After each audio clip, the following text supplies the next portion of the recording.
누가복음 12장 1절에서 12절까지 보도록 하겠습니다.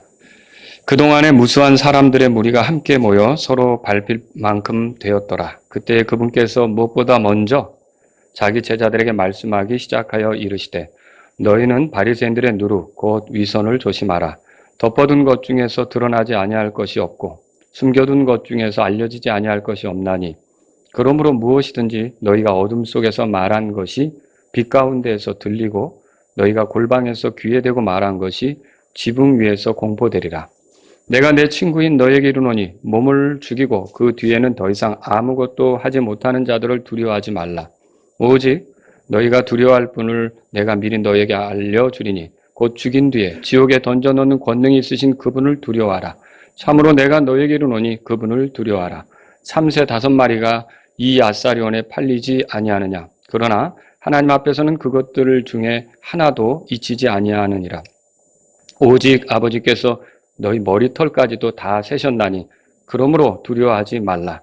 너희는 많은 참새보다 더 귀중하니라.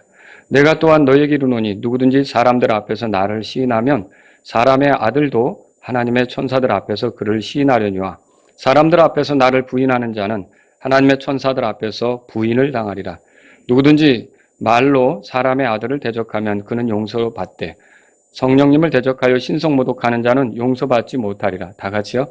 그들이 너희를 회당과 행정관과 권세 있는 자에게 끌고 가거든 너희가 어떻게 혹은 무엇을 대답하여 혹은 무엇을 말할까 염려하지 말라. 너희가 마땅히 할 말을 성령님께서 바로 그 시각에 너희에게 가르치시리라 하시니라. 아멘. 자, 여기 1절 보면 그 중간쯤에 먼저 자기 제자들에게 말씀하기 시작하여 이르시되 그렇게 돼 있는 표현을 발견하실 수 있겠죠? 이 본문은 전반적으로 보면은 예수님께서 자신의 제자들에게 뭔가를 가르치시는 내용이 들어 있어요. 그래서 오늘 제가 드릴 말씀의 제목은 제자들을 가르치신 예수님, 이런 제목으로 말씀을 드리도록 하겠습니다. 오늘 본문 말씀은 1절에서 그동안에 이렇게 시작이 됩니다. 앞에서부터 이어지는 걸 볼 수 있는데 지난 시간에 우리가 본 것처럼 지금 예수님이 처한 상황이 그렇게 좋은 상황이 아닙니다. 주변의 사람들이 예수님을 다 대적하고 공격하려고 하는 상황이죠. 지난주에 우리가 어떤 부분을 대했냐면 바리새인들이, 서기관들이 예수님을 몰아붙이는 장면을 보았어요. 그 앞에 보시면 그 53절에 서기관들과 바리새인들이 그분을 거세게 몰아붙이기 시작하여 그렇게 돼 있죠.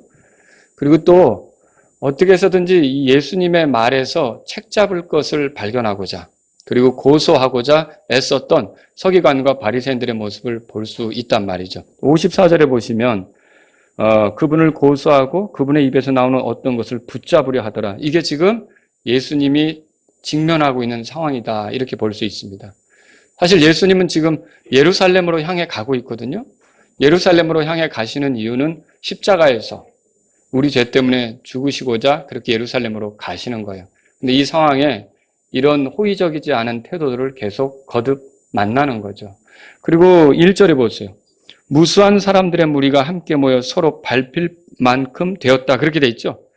굉장히 많은 사람들이 예수님에게로 왔다. 이거를 볼 수 있어요. 지금 이렇게 서기관과 바리새인들과 이런 이야기를 할 때 사람들이 많이 몰려온 것을 우리는 생각해 볼 수가 있죠.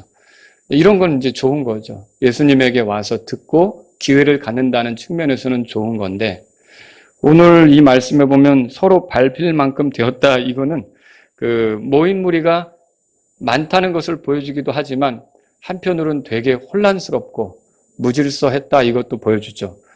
자기 밑에 뭐가 밟히는 줄도 모르고 서서 그냥 예수님께로만 가려고 막 사람들이 아우성을 치는 그런 그 어울려져서 막 움직이는 그런 모습은 혼란스럽고 무질서하고 어쩌면 이 사람들 속에는 남들에 대한 배려보다도 그냥 군중 심리에 의해서 이렇게 움직이는 그런 것들이 있을 것이다 생각해 볼 수 있는 거죠. 자, 이때 예수님께서 1절 끝부분에 보면 무엇보다 먼저 자기 제자들에게 말씀하기 시작했다. 그렇게 써 있어요. 자, 오늘 제가 살펴보려고 하는 게 뭘 말씀하셨나? 이제부터 말씀드리는 건 제자들에게 필요한 거거든요. 이건 예수님이 나중에 십자가에 못 박히시고 죽으신 뒤에 그리고 부활하셔서 그 제자들을 떠나가실 거 아닙니까? 그 떠나가시면서 분명히 제자들에게 사명을 주실 거예요. 성령님을 허락하시고 그들에게 가서 복음을 전하라는 사명을 주실 거죠. 이 사람들이 이제 흩어져서 예수님에 대해서 전해야 되는 위치에 있는 건데 이런 일을 하게 될 이 사람들이 어떻게 살아야 되는지 이제 예수님께서 가르치는 것을 우리가 볼 수 있다는 것이죠. 어떤 내용을 가르치셨을까? 이걸 저하고 여러분이 이 본문을 통해서 오늘 살펴보는 걸 설교 내용으로 삼겠습니다. 여기서도 한 3가지로 정리해서 여러분들이 기억하기 좋게 말씀을 드리도록 하겠습니다. 첫 번째는 뭐냐면 조심해야 할 것을 가르치십니다. 뭘 조심해야 하는가? 여러분 1절 우리 한번 같이 읽어보겠습니다. 그동안에 무수한 사람들의 무리가 함께 모여 서로 밟힐 만큼 되었더라. 그때 그분께서 무엇보다 먼저 자기 제자들에게 말씀하기 시작하여 이르시되 너희는 바리새인들의 누룩 곧 위선을 조심하라. 자, 이제 앞으로 우리가 복음을 전하며 다른 사람을 주님께로 이끄는 그런 삶을 살려고 할 때 우리가 조심해야 될 게 있습니다. 그게 뭔가 예수님은 여기서 바리새인들의 누룩 그렇게 표현해 주셨어요. 그리고 바리새인들의 누룩이 뭔지를 곧바로 풀어주셨는데 위선 이렇게 말씀하셨어요. 그러면 한마디로 말한다면 이거죠. 절대 바리새인들의 바리새인들의 그 위선을 따라가듯이 너희도 위선에 빠지지 않도록 조심하라 이렇게 말씀하시는 것 같다는 거죠. 저와 여러분들이 나머지 인생을 사는 동안 누군가를 주님께로 이끌고 예수님을 믿게 하고 한 원이라도 하나님 앞에 데려가려고 하는 그런 마음으로 살고자 한다면 절대로 조심해야 될 부분이 이 부분이라는 거예요. 위선적인 삶을 살면 누군가를 주님께로 이끌 수가 없다는 것입니다. 이걸 조심하라 이렇게 말씀하는 거죠. 그럼 여기서 이제 위선이 뭔지를 생각해 봐야겠죠? 이 단어 자체가 어디서 왔냐면 헬라어에서 연기라고 하는 단어에서 왔어요. 연기가 뭔가 연기자 아시죠? 연기자. 예, 연말이 되면 연기를 누가 잘했는지 방송사들마다 상 주고 이렇게 하더라고요. 그 연기에서 이 위선이란 말이 왔다고 보시면 돼요. 이 연기자들을 통해 여러분들은 어때요? 뭐 드라마를 보거나 영화를 보면서 눈물을 흘려요. 그리고 웃기도 해요. 감동을 받기도 해요. 사실 그 연기자는 원래 그런 환경에 사는 사람이 아니라 잠시 그런 환경에 빠진 것처럼 여러분들에게 보여준 거거든요. 근데도 그런 보여준 것에 여러분들이 그냥 마음이 녹아서 눈물을 흘리기도 하고 웃기도 하고 감동을 받기도 한다는 거죠. 그러면서 야 연기 잘한다 뭐 이렇게도 이제 칭찬도 하는데 보세요. 원래 그런 형편이 아닌데 그런 것처럼 꾸며서 보여주는 게 연기란 말이죠. 그럼 위선이란 말을 좀 이해해 볼 수 있겠죠? 원래는 그렇지 않은데 그런 것처럼 꾸며서 보여주는 것을 위선이다 그렇게 말할 수 있는 거예요. 바리새인들이 왜 이런 위선이 있고 바리새인들의 누룩을 조심하라 이렇게 예수님이 말하는 거냐면 바리새인들은 몇 가지 일들을 지키면서 말하자면 연기하는 것처럼 잘 보이는 거예요. 그러니까 유대인들이 바리새인을 볼 때는 사실은 유대인들도 죄인이지만 바리새인들도 똑같이 죄 가운데 살아서 구원받을 필요가 있는 사람들이거든요. 그런데 얼마나 그 바리새인들이 자기들이 정한 그런 규칙들 이런 것들을 행하면서 다른 사람들과 좀 다르게 보였는지 유대인들이 그들을 볼 때는 우리와는 좀 급이 다르다고 이렇게 생각하는 거예요. 그리고 저 사람들은 진짜 경건하다 이렇게 생각하는 거죠. 그런데 실상은 그렇지 않다는 거죠. 그래서 예수님이 이런 바리새인들을 놓고서 제자들에게 말씀하시는 것이 너희는 절대 그 바리새인들의 누룩을 조심해라. 그러니까 위선에 빠지지 말라. 이렇게 말씀하시는 거다 할 수 있는 거죠. 왜 바리새인들의 누룩이냐? 바리새인들이 그걸 보여주고 있어요.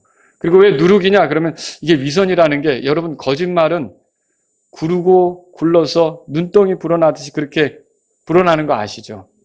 그냥 애당초 거짓말을 하지 않아야 되는데 거짓말을 하고 그게 발각되지 않으려고 또 다시 살을 붙이고 이렇게 하다 보면 거짓말이 커지는 거예요. 자, 거짓말이 어떻게 보면 말로 하는 그런 위선이라고 하면 이 행동으로 하는 위선이 바로 지금 예수님 말씀하신 그 위선이란 말이죠. 그래서 이것도 역시 자꾸 살을 붙이다 보면 괜히 그럴듯하게 보이면서 사람에게 착각을 일으키면서 사실은 그렇지 않은데 이게 범위가 커지는 거예요. 그래서 지금 누룩이라는 표현을 여기서 쓰고 있다. 그렇게 보는 거죠. 자, 위선은 하나님의 눈을 의식하지 않는 거예요. 사람의 눈을 의식하는 거죠. 사람들에게 잘 보이기 위해서 애쓰는 거예요. 사람들에게 칭찬과 영광과 존귀를 받기 위해서 애쓰는 거죠. 그런데 예수님의 제자들은 사람들에게 뭐라고 소리를 듣는지가 중요한 게 아니라 하나님께서 뭐라고 판단하시는지가 중요하다는 걸 알아야 돼요. 그리고 사람들은 우리 속까지 봐요, 못 봐요? 못 보죠. 그렇기 때문에 우리가 이제 얼마든지 노력을 하면 사람들이 우리를 알아채지 못하게 할 수는 있겠지만 하나님은 절대 우리가 한 행동 자체로 우리 속을 못 보시면서 힘들어하시고 그런 분이 아니세요. 우리 속까지 모든 걸 다 꿰뚫어 보시는 분이 하나님이세요. 그러니까 아무리 그럴듯하게 꾸몄어도 하나님이 우리 속에 대해서 마치 스캔을 뜨시면 우리는 적나라하게 드러날 수밖에 없는 거죠. 그러니까 우리가 더 중요하게 생각해야 될 것은 사람이 아니라 하나님이시다. 늘 하나님의 눈앞에 사는 것처럼 사는 것, 이것이 저와 여러분들에게 예수님의 제자로서 필요하다는 걸 알아야 되는 거죠. 왜 위선에 빠지면 안 될까요? 여기 성경에 보면 예수님이 말씀해 주시는데 2절을 한번 읽어보세요. 2절 읽겠습니다. 덮어둔 것 중에서 드러나지 아니할 것이 없고 숨겨둔 것 중에서 알려지지 아니할 것이 없나니. 참 무서운 말이죠. 덮어둔 것 중에 다 알려지지 않을 것이 없다는 거예요. 그러니까 이게 우리가 숨겨둔 것처럼 생각하지만 모든 것이 다 드러날 때가 있다는 것이죠. 그리스도의 심판석에서 우리가 죄로 어떻게 지옥으로 떨어지고 이런 건 아니란 말이죠. 그러나 우리의 삶에 대해서 결산은 해야 되는 거 아닙니까? 우리의 모든 것들이 드러날 수 있겠죠. 우리가 미리 자백한 것에 대해서는 다룬받지 않겠지만 이런 것들에 대해서 다 드러날 수 있다는 것이죠. 3절에 보세요. 3절에 같이 읽겠습니다. 너희가 어둠 속에서 말한 것이 빛 가운데서 들리고 너희가 골방에서 귀에 대고 말한 것이 지붕에서 공포되리라. 자, 여기서 중요한 건 이거예요. 우리가 다른 사람들 알지 못하게 한 것들, 내 의도가 좀 잘못됐지만 그렇지 않은 것처럼 보이려고 했던 것들, 자, 이런 것들이 다 드러날 때가 있다는 겁니까? 예, 드러날 때가 있다는 거죠. 하나님 앞에서는 이게 다 드러날 거라는 거예요. 남이 모르게 은밀하게 두 사람만 한 이야기도 그것이 잘못된 대화라면 다 드러날 수 있다는 것이죠.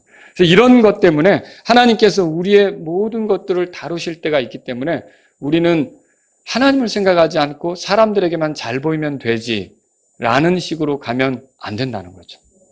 그리스도인 예수님의 제자들에게는 절대 위선이 있어서는 안 된다. 그냥 속 중심에서부터 드러나는 모든 것까지 하나님을 의식하고 살면서 담백하게 다른 사람들에게 그리스도인으로서 예수님의 제자로서 비춰져라. 말하자면 이런 거죠. 왜요? 그렇게 해야 다른 사람들도 우리를 신뢰하고 복음을 들으려고 귀를 기울일 거 아닙니까? 우리가 예수님을 전하며 살려고 한다면 나머지 삶은 이렇게 바리새인들의 누룩을 조심해야 된다. 이거를 기억하며 가면 좋겠습니다. 자, 두 번째로 두려워할 것을 가르쳐 주죠. 두려워할 것은 우리 4절 한번 읽어보죠. 4절 읽겠습니다. 내가 내 친구인 너에게 이르노니 몸을 죽이고 그 뒤에는 더 이상 아무것도 하지 못하는 자들을 두려워하지 말라 그랬어요. 자, 내가 내 친구인 너에게 이른다 그렇게 했는데 우리가 예수님의 제자이지만 또 한편으로 우리가 예수님에게 막 친구 이렇게 하기는 좀 어려운 부분이 있을 수도 있어요. 우리는 늘 그분을 주님이라고 하고 왕이라고 하고 하나님이라고 하잖아요. 그런데도 예수님 편에서는 우리에 대해서 친구로 여겨주시는 게 있단 말이에요. 그만큼 가깝게 하나님께 속한 것, 예수님께 속한 것들을 이해할 수 있게 우리에게 기회를 주시는 것을 볼 수 있는 거죠. 요한복음 15장 15절에 보면 이제부터는 내가 너희를 종이라 하지 아니하리니 종은 자기 주인이 하는 것을 알지 못하느니라. 오히려 내가 너희를 친구라 하였나니. 예수님이 제자들을 뭐라고 불렀어요? 친구라고 불렀죠. 지금 이 본문도 그래서 친구에게 이 말씀을 하시는구나. 친구들에게 이렇게 가르치고 있구나. 이거를 생각해 볼 수 있는 거죠. 그런데 이 친구인 제자들에게 뭐라고 말씀하시냐면 몸을 죽이고 그 뒤에는 더 이상 아무것도 하지 못하는 자들을 두려워하지 말라. 이제 두 번째로 가르치는 것이 두려워하지 말아야 할 것에 대해서 가르쳐 주세요. 자, 그럼 여기서 몸을 죽이고 그 뒤에는 더 이상 아무것도 하지 못하는 자들, 누구를 가리키는 겁니까? 사람들을 가리키는 거죠. 다시 말하면 사람을 두려워하지 말라, 이런 뜻으로 말씀하고 있는 거죠. 예수님의 제자로서 사는 삶은 사람들에게 공격받을 수밖에 없습니다. 비난, 적대감, 또 고소, 심지어는 핍박, 어떤 경우는 죽이는 일까지도 예수님을 믿는 것 때문에 당할 수가 있는 일이죠. 이건 왜 그래요? 우리가 조금 전에 봤잖아요. 예수님께서 자꾸만 사람들의 그 반대와 비난과 대적에 부딪히는 걸 봤잖아요. 자, 이렇게 예수님께서 세상에게 환영받지 못하는 것처럼 예수님을 따르는 제자들도 동일하게 세상으로부터 환영받지 못할 수 있다는 거죠. 얼마든지 그게 가능한 거예요. 그래서 세상 사람들은 예수님을 믿는 사람들을 회당에도 세우고 법정에도 세우고 이렇게 해서 곤혹스럽게 하려고 한다라고 하는 것이죠. 우리나라도 잘못된 법이 세워지면 많은 그리스도인들이 법정에 서게 될 수도 있어요. 지금 세상은 그리스도인들을 자꾸 코너로 몰아가려고 하는 그런 세상이라는 것이죠. 자, 그런데 아무리 그렇더라도 예수님께서는 제자들에게 뭐라고 말씀하시냐? 사람들을 두려워하지 말라. 왜 두려워하지 말아야 되느냐? 이 사람들의 위협, 사람들의 공격은 제한적이라는 거예요. 그러니까 우리를 괴롭히는 것 같지만 영원히 괴롭힐 수는 없어요. 이 성경 말씀이 그거예요. 지금 제자들의 몸을 죽일 수는 있겠지만 죽인 뒤에까지도 괴롭힐 수 있겠습니까? 그렇게 못한다는 거죠. 그러나 하나님은 어떻죠? 하나님께서는 우리가 죽은 뒤에도 우리를 책임져 줄 수 있는 분이세요. 우리와 영원한 관계를 가져가시면서 우리를 끝까지 도와주실 수 있는 분이시란 말이죠. 그래서 예수님은 제자들에게 절대 한시적으로 너희들을 괴롭힐 수 있는, 그리고 최대한 그들이 한다면 너희들의 목숨 정도나 앗아갈 수 있는 그런 사람들을 두려워하지 말라, 이렇게 말씀하신 거죠. 자, 주님의 제자들이 이렇게 원수들에 의해서 공격받고 원수들에 의해서 죽임을 당하는데 이 죽임, 원수들이 주님의 제자들을 죽이는 이 죽임, 이게 어떤 삶으로 그리스도인을 어떤 삶으로 인도하는지 생각해 보셨습니까? 이런 죽음은요, 그리스도인으로 하여금 예수님하고 더 같이 있게 만들어요. 주와 함께 있도록 만드는 거예요. 또 이런 죽음은 어떻게 됩니까? 세상의 고통, 괴로움, 이런 것들과 이제는 헤어졌어, 떨어졌어, 완전히 자유롭게 안식하며 평안하게 만들어요. 그리고 또 이런 죽임, 이런 죽임은 어떤 일을 벌입니까? 그렇게 해서 죽는 그리스도인을 그리스도 앞에 보상받게 만들어요. 순교를 했으니 나중에 어떻게 되겠어요? 그리스도의 심판석에서 보상을 받겠죠. 그리고 이런 죽임은 그리스도인들에게 하나님 앞에 서게 함으로써 영원한 생명이 어떤 것인지를 더 생생하게 경험하게 하는 거예요. 그러니까 이런 죽임은 그리스도인들에게 해로운 겁니까? 좋은 겁니까? 좋은 거죠. 어떻게 보면. 그래서 그런 것들을 두려워하지 말라는 거예요. 이렇게 핍박을 당해서 죽음에 넘겨진다고 해서 두려워할 게 아니라는 거죠. 오히려 제자들에게 예수님께서 두려워할 분을 가르쳐 주세요. 이분을 두려워해야 된다라고 가르쳐 주세요. 누구십니까? 하나님이십니다. 5절 다 같이 읽겠습니다. 5절 읽겠습니다. 오직 너희가 두려워할 분을 내가 미리 너희에게 알려주리니 곧 죽인 뒤에 지옥에 던져넣는 권능이 있으신 그분을 두려워하라. 참으로 내가 너희에게 이르노니 그분을 두려워하라 그랬어요. 이게 미리 알려준다고 하면서 그분을 두려워하라. 근데 그분을 두려워하라는 말을 거듭 말씀하세요. 여러분 5절에 보면 두 번씩이나 그분을 두려워하라, 그분을 두려워하라 이렇게 거듭 말씀하세요. 누구를 두려워하란 말이에요? 하나님을 두려워하란 말이죠. 물론 제자들에게 이 말을 하는 의도는 하나님에 대해 겁먹으라 그런 뜻이 아니고 하나님을 존중하고 하나님을 오히려 더 중요하게 생각하고 하나님을 더 의식하고 이렇게 살라는 거예요. 우리가 사람을 두려워하면 사람을 의식하잖아요. 그렇잖아요.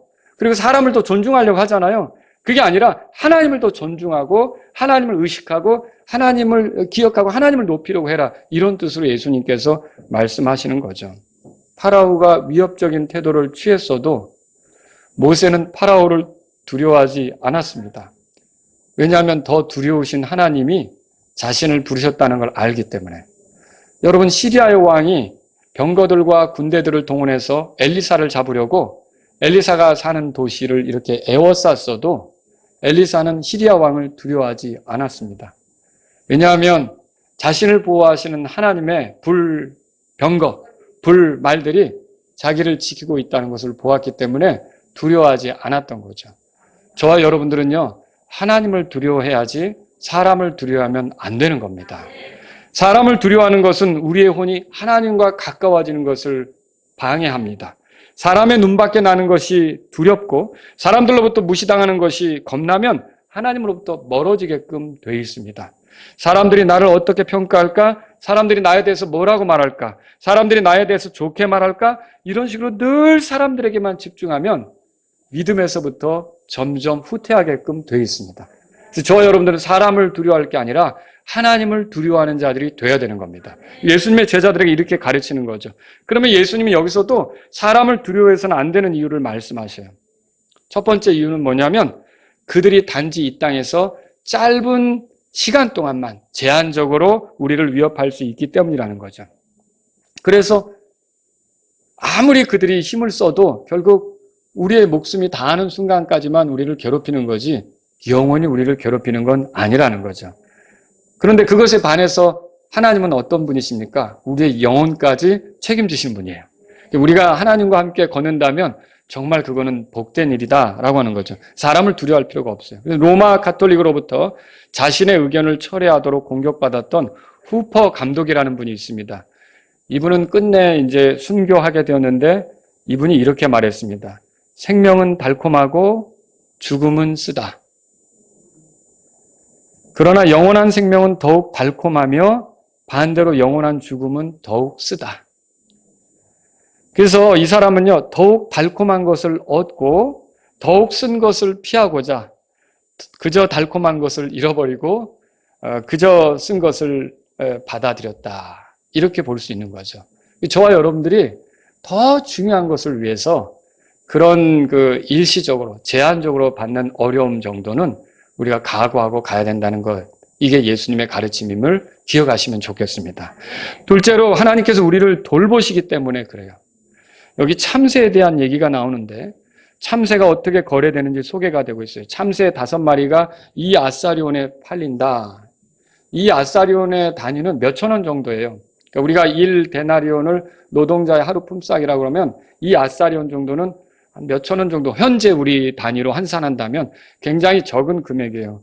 그런데 이렇게 거래될 때 이 거래에 대해서, 참새에 대해서 하나님이 잊지 않으신다는 거. 왜 이런 말씀 하셨을까요? 하나님이 만드신 참새를 하나님께서 잊지 않으신다고 그렇게 표현했어요. 자, 6절. 우리 읽어보겠습니다. 6절. 참새 5마리가 이 아사리온에 팔리지 아니하느냐. 그러나 하나님 앞에서는 그것들 중에 하나도 잊히지 아니하시느니라. 이렇게 사람들 사이에 거래되는 참새 누가 만든 거죠? 하나님 만드셨죠. 그런데 이게 하찮게 거래되고 있는데 그래도 하나님이 그 참새를 잊지 않으신다는 거예요. 자신이 만든 피조물을 기억하신다는 거죠. 그러면 참새가 중요해요? 여러분이 중요해요? 우리가 더 중요하죠. 여러분 그렇게 믿으십니까? 혹시 참새가 더 중요하죠? 그럼 이상한 거죠. 우리가 더 중요한 거예요. 하나님의 눈은 참새가 구원 대상이에요? 우리가 구원 대상이에요? 우리가 구원 대상이죠. 하나님은 우리를 그분과 영원히 사는 대상으로 삼고자 하는 거예요. 그러니까 우리가 그만큼 중요한 대상이죠. 우리의 머리털까지 다 세셨다 그랬어요. 그러면 우리에 대해서 잊을까요? 절대 잊을 수 없습니다. 여러분 여기 7절에 읽어보세요. 7절 다 같이 읽겠습니다.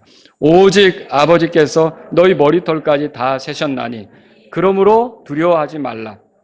너희는 많은 참새보다도 더 귀중하니라. 두려워하지 말라. 사람 두려워하지 말라는 거예요. 위협이나 협박이나 공격이나 비난이나 이런 것들을 두려워하지 말라는 거죠. 왜냐하면 참새를 만드신 그분이 우리도 만드셨는데 참새 자체도 잊지 않고 그게 어떻게 거래되는지를 이렇게 보시고 그걸 눈여겨보시고 기억하신다면 우리는 얼마나 더 하나님께 잊히지 않는 존재냐. 하나님께서 우리를 기억하신다. 하나님께서 우리를 살피신다. 우리를 보고 있다. 그러니까 우리 머리털까지 다 세고 우리의 상황을 다 아시는데 뭐 때문에 그런 사람들을 두려워하느냐. 여러분과 제가 아무리 힘든 순간에도 기억해야 되는 것이 하나님이 구원받은 나를 알고 계신다. 이 점을 기억하셔야 돼요. 하나님이 구원받은 나를 헤아리고 있다. 이 점을 기억하셔야 돼요. 하나님이 구원받은 나를 살피고 있다. 이걸 기억하셔야 되는 거예요. 아무리 힘든 순간에도 그분이 나를 기억하고 있음에 대해 믿고 그분을 의지하고 존중하는 것이 저와 여러분들에게 필요하다는 것을 알아야 되는 거죠. 여러분 그렇습니다. 참새보다 우리가 더 귀중한 존재인데 사람이 우리를 험하게 다룬다고 우리가 두려워하고 낭만하고 그럴 필요가 없다는 것이죠. 셋째, 하나님께서는 자신의 성도들을 괴롭힌 자들에 대해 심판하실 것이기 때문에 여러분은 두려워할 필요가 없습니다. 자, 우리의 핍박자는 우리를 죽인 뒤에 우리를 어떻게 할 수는 없습니다. 근데 우리의 보호자는 우리의 핍박자에 대해서 죽일 뿐만 아니라 그 사람이 회개하지 않는다면 지옥에도 던져넣는 권능이 있으십니다. 더 대단한 거 아닙니까? 이렇게 강력하게 우리를 지키고 우리의 대적자들에 대해서 보응하실 수 있는 하나님이 계시다면 저와 여러분들은 두려워할 필요가 없는 거죠. 차라리 그 악이 선이 되도록 그 핍박자가 회개하도록 그런 것이 필요하다는 그 기도가 예를 들어서 요셉을 괴롭혔지만 그 형들의 그 괴롭힘 이것으로 인해 이집트로 노예로 팔려갔지만 결국은 그것을 하나님이 바꾸셔서 그 형들과 가족들을 먹여 살리게 하는 그런 기회로 만드신 거 우리가 성경을 통해 읽어보잖아요. 차라리 그렇게 당장 힘들어 보여도 그 일로 우리가 선이 이루어지고 더 그리스도를 드러내는 과정이 되도록 우리가 바라보면서 나갈 필요가 있다는 거죠. 그러니까 저와 여러분들은요. 어떤 일이든 이게 우연이라는 것은 없다고 알아야 돼요. 그러니까 내가 핍박받는 순간, 어려움 당하는 순간 여러분이 제일 많이 생각해야 될 분은 예수님이세요.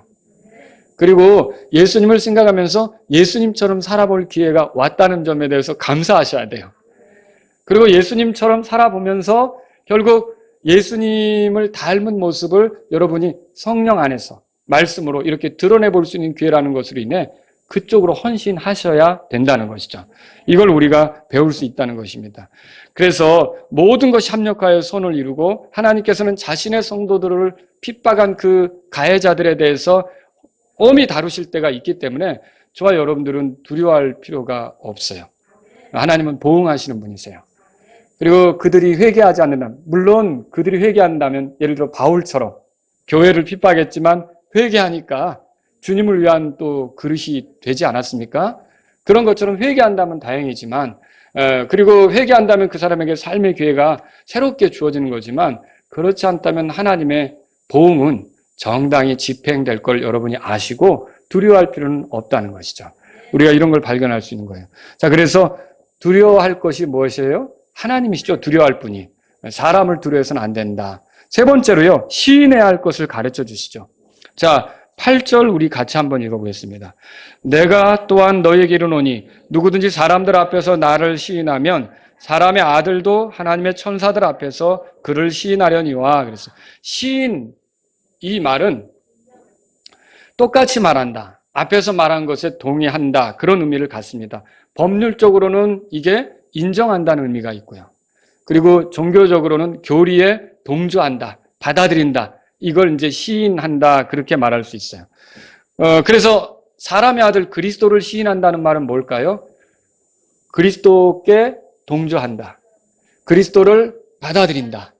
그리스도를 인정한다. 이런 의미로 여러분이 시인을 생각하면 되는 거죠. 근데 8절에 보세요. 누구든지 이렇게 써 있죠. 자, 이게 광범위하게 적용될 수 있어요. 사실은 누구든지 예수님을 그리스도라고 인정하는 것은 쉬운 일은 아닙니다.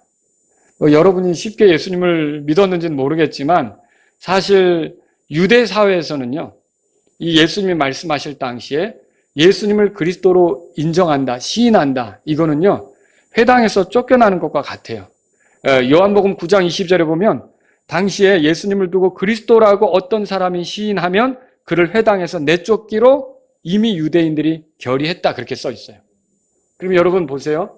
회당에서 내쫓긴다는 건 단지 회당 모임에만 참여하지 못하게 되는 게 아니라 그러니까 유대인 사회에서 우호적으로 거래를 할 수 없게 되는 거예요. 상거래를 할 수 없게 되는 거예요. 유대인들이 나를 돕는 일이 이제 중단되는 거예요. 유대인들 사회에서는 왕따를 당하는 거예요. 완전히 이제 소외되고 이렇게 존중받지 못하게 되는, 그것이 회당에서 내쫓기는 거예요. 예수님을 그 당시에 그리스도로 인정하는 것은 그만한 살아가는 문제에 있어서 치명적으로 위험한 그런 문제였다는 것이죠. 근데 이런 속에서도 예수님을 시인한다. 이거는 대단한 용기가 필요한 일이겠죠. 내가 군대에서 예수님을 시인하고 직장에서 예수님을 시인하고, 저는 또 최근에 어떤 연예인들이 이렇게 시상식에서 이렇게 상을 받으면서 하나님께 감사드립니다.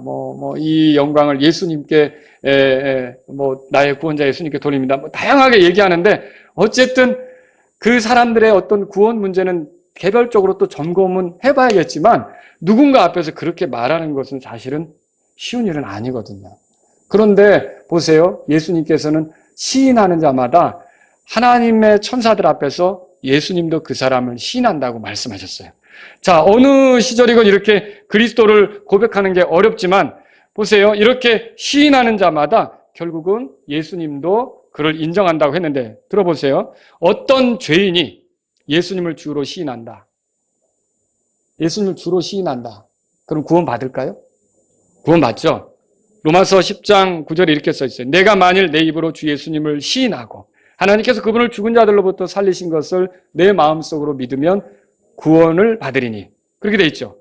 자, 예수님을 시인하고 받아들이면 구원받아요. 그러면 그 사람으로 인해 하나님의 천사들 앞에 기쁨이 있어요. 예수님이 시인해 주는 거니까. 자, 그래서 누가복음 15장 10절에 이렇게 써 있죠. 회개하는 한 죄인으로 인하여 하나님의 천사들 앞에서 기쁨이 있다. 이게 예수님이 하신 말씀이에요. 자, 그분을 시인하는 자는 그분께서 하나님의 천사들 앞에 시인하는 거죠. 여러분에게 이제 여쭤보고 싶어요. 여러분은 예수님이 나의 주인이라고 시인하십니까? 네, 시인하시죠. 그러면은 하늘에서 어떤 일이 벌어지느냐? 예수님께서 천사들 앞에서 우리에 대해서 이렇게 하는 거예요. 그도 믿었다. 그도 회개했다. 그도 하나님의 아들이다. 그도 나를 따르는 자가 되었다. 내가 그를 위해 죽었고 그를 위해 부활했다. 내가 흘린 피로 그의 모든 죄에서 그가 깨끗하게 되었다. 그는 나와 영원히 살 것이다. 이렇게 하늘에서 나에 대해서 시인해 주는 거예요. 놀라운 일 아닙니까? 여러분이 그렇게 예수님을 시인했다면 하늘에서 예수님께서 여러분에 대해서 시인하시면서 여러분도 구원받은 사람이라는 걸 드러내시는 거예요. 그러면 천사들이 얼마나 기뻐할까요? 아무개 형제가 드디어 그렇게 고집스럽게 도망가고 안 믿겠다고 막 그래서 억지로 교회당에 오고 하더니 어느 날 갑자기 완전히 바뀌었구나. 예수님이 그를 시인하게 됐구나. 얼마나 하늘에서 기쁨이 있겠어요. 그죠? 만일 어떤 제자가 사람들 앞에서 예수님을 주로 시인한다. 자, 아까는 죄인이라 그랬죠. 자, 이번엔 제자라고 말씀드리는 거예요. 제자가 사람들 앞에 예수님을 시인한다. 그러면 그리스도로부터 오는 영광과 존귀를 얻게 될 거예요. 자, 예수님을 시인한다는 것은, 그리스도로 살아가면서 예수님을 시인한다는 것은 고난 당할 수 있다는 거죠. 어려움을 겪을 수 있다는 거죠. 바울이 이렇게 말했어요. 디모데후서 2장 12절에 우리가 그분과 함께 고난을 당하면 또한 그분과 함께 통치하리라. 우리가 그분을 부인하면 그분도 우리를 부인하시리라. 자, 우리라는 말을 썼어요. 우리는 바울도 포함되고 또 디모데도 포함되고 성도들을 말하는 거죠. 그분이 우리를 부인한대요. 그럼 여기서 말하는 부인은 구원 문제입니까? 아니라는 거죠. 우리는 이미 구원받은 사람이 맞죠. 구원을 어떻게 번복합니까? 그러면 여기서 부인은 뭘까요? 그리스도의 심판석에서 상 받는 자들이 있을 때 우리는 부인될 수 있다는 것을 말하고 있는 거죠. 자, 우리가 주님을 시인하지 않으면 이런 문제가 생길 수 있다는 거예요. 여러분, 베드로가 주님을 따르는 사람이었어요. 그러나 예수님이 끌려가실 때 베드로가 따라가면서 부인했죠. 한 번도 아니고 3번이나 했죠. 자, 물론 베드로는 회개했어요. 그러나 이 같은 일이 우리에게 나타나지 않기를 예수님은 원하시는 거죠. 절대 그런 삶을 살아서는 안 된다고 가르쳐 주시는 거예요. 어느 시절이건 그리스도를 고백하는 것은 쉽지 않습니다. 미움받을 각오를 해야 합니다. 세상이 너희를 미워하면 그것이 너희를 미워하기 전에 나를 미워한 줄 너희가 아느니라. 요한복음 15장 18절에 예수님이 하신 말씀이 이렇게 써 있어요.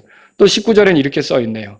너희가 세상에 속하지 아니하고 도리어 내가 세상에서 너희를 택하였으므로 세상이 너희를 미워하느니라. 그럼 충분히 우리가 미움받을 수 있다는 거죠.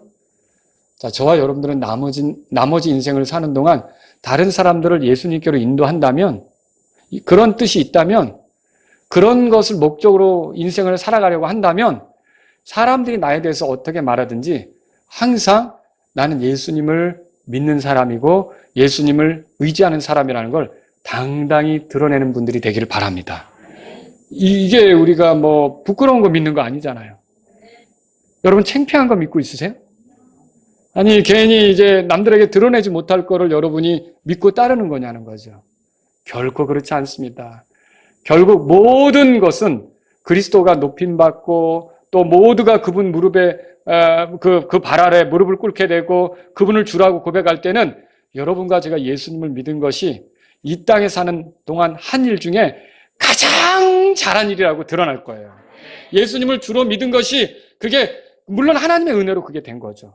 하나님의 은혜로 내가 믿을 수밖에 없었고 이렇게 내가 하나님께로 오게 됐고 하나님이 인도하셨고 이렇지만 어쨌든 내가 예수님을 믿는다 이렇게 고백하고 예수님을 따랐던 것이 우리가 80년, 90년 인생을 보내는 동안 가장 잘한 일을 꼽으라면 그거였다고 드러날 날이 있다는 거죠. 그러면 절대로 예수님을 시인하는 것에 대해서 여러분이 겁내거나 두려워할 필요가 없다는 거죠. 여러분 여기 모독이라는 말이 나와요. 누가복음 12장에 보시면 10절에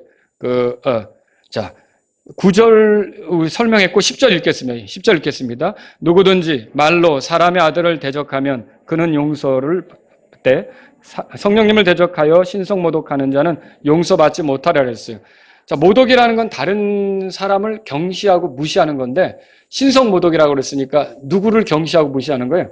하나님을, 성령님을 경시하고 무시하는 거가 되겠죠. 사람의 아들을 대적하면 용서받는다.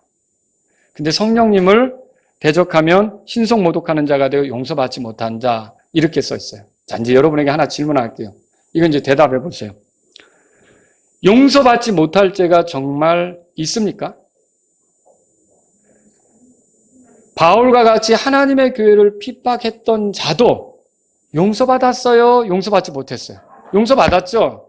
사실 엄밀히 말하면 용서받지 못할 죄는 없습니다. 예수님의 피는 모든 죄들을 다 용서받게 합니다. 로마서 2장 4절에 말하는 대로 하나님의 선하심이 죄인들을 회개로 인도한다 그랬잖아요.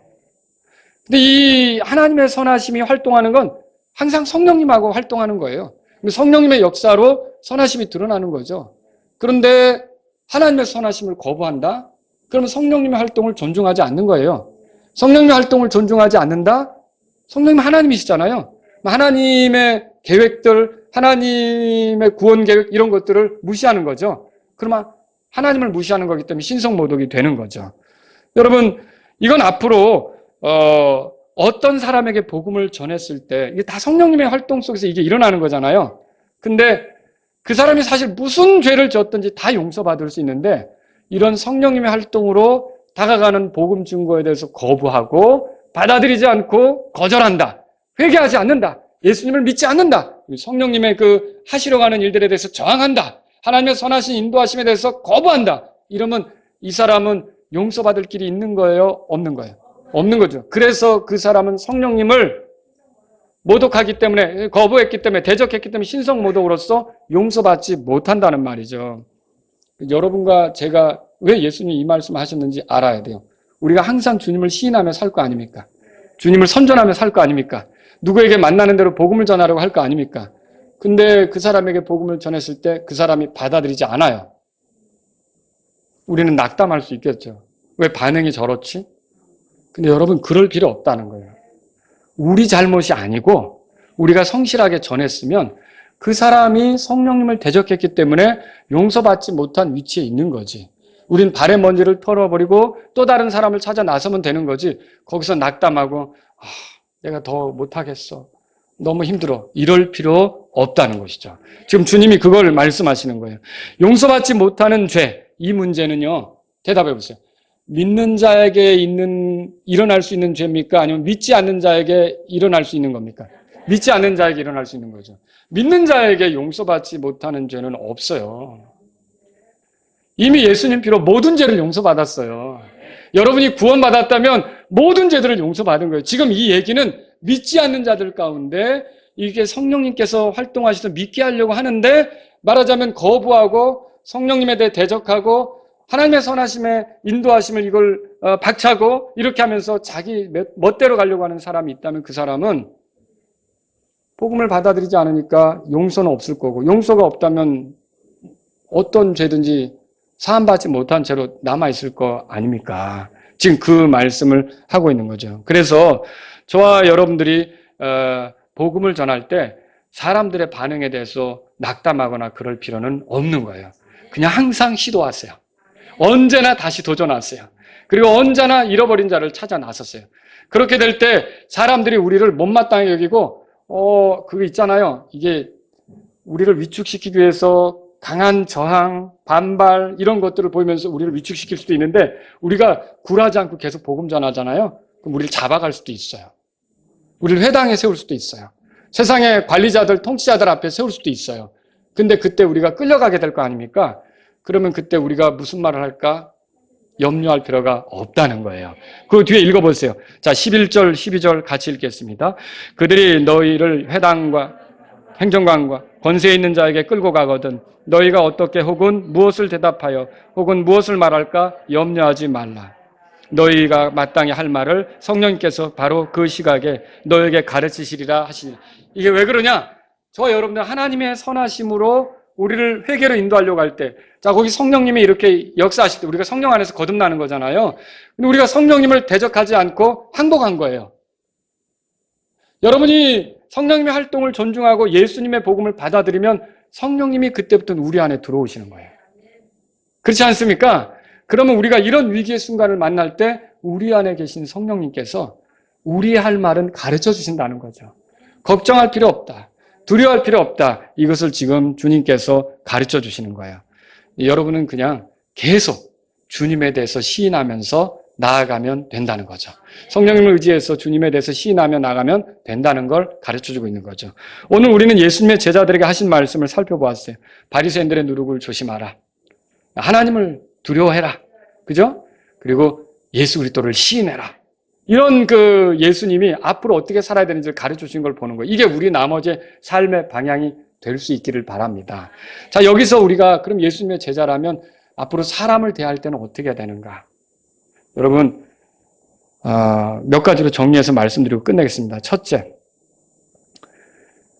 사람에게 잘 보이려고 하지 말라는 거죠. 첫 번째, 하나님의 눈앞에 산다는 생각을 해야 합니다. 우리의 겉모습만 볼 수 있는 사람에게 잘 보이려고 하면 그것만 노력하면 위선자가 되는 거죠. 하나님께서 눈에 보이지 않는다 해도